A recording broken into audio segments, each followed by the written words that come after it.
Selamat datang di episode 3 dari seri Overthinking Sebelum Tidur. Kalau 2 episode sebelumnya membahas rasa capek tanpa aktivitas dan pikiran yang berlari meski tubuh diam, maka malam ini kita membahas sesuatu yang sering muncul ketika lampu mulai dimatikan. Kenapa kita suka mengulang kesalahan lama, bahkan yang sudah bertahun-tahun berlalu? Fenomena ini dalam psikologi disebut rumination, yaitu kecenderungan untuk memikirkan hal yang sama secara berulang, khususnya hal-hal negatif, seperti penyesalan, rasa malu, atau kegagalan. Rumination terjadi karena otak punya mekanisme alami untuk mencari makna dan solusi. Masalahnya, ketika kejadian itu sudah lewat dan tidak bisa diubah, otak tetap mencoba menyelesaikannya, seperti komputer yang memproses file rusak tanpa pernah selesai. Penelitian dari University of Michigan menjelaskan bahwa rumination melibatkan area otak bernama default mode network, jaringan yang aktif ketika kita sedang tidak fokus pada tugas dan lebih banyak melamun. Saat kita mengingat kesalahan lama, DMN menyalakan kembali jejak memori tersebut, lalu memicunya dengan emosi yang sama seperti yang kita rasakan saat kejadian itu pertama kali terjadi. Inilah sebabnya, kejadian lama yang sebenarnya sudah selesai tetap terasa pahit setiap kali kita memikirkannya. Ada satu hal menarik. Otak manusia cenderung mengingat hal negatif lebih kuat daripada hal positif. Ini disebut negativity bias, yaitu kecenderungan alami otak untuk menyimpan memori buruk lebih dalam. Karena secara evolusi, hal-hal negatif adalah hal-hal yang dulu bisa mengancam kelangsungan hidup. Sayangnya di zaman modern, bias ini membuat kita terjebak mengingat hal-hal memalukan, padahal tidak lagi relevan dan tidak lagi berbahaya.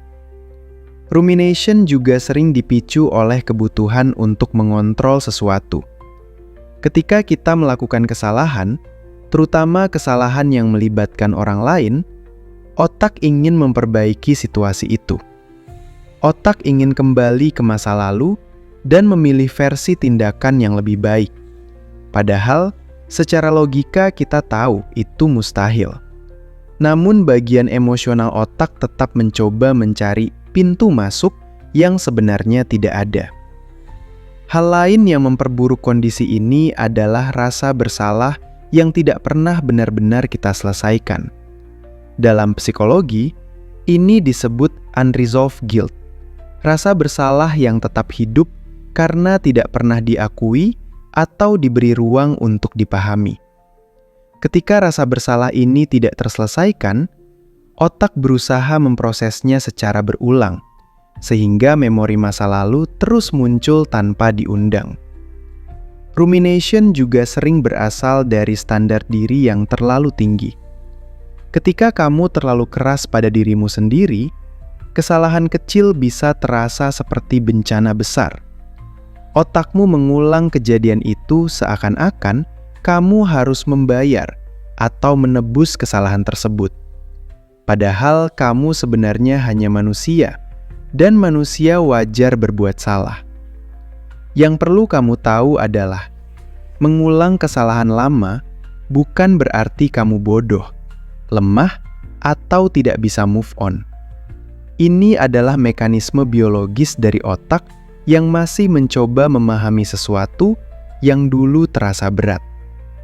Tugas kita hari ini bukan menghapus memori itu, tapi memberi otak sinyal bahwa kejadian itu sudah selesai, bahwa kamu sudah melewatinya, bahwa kamu aman.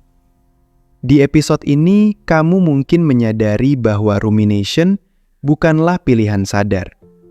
Ia terjadi otomatis, terutama saat malam ketika lingkungan tenang dan tidak ada distraksi.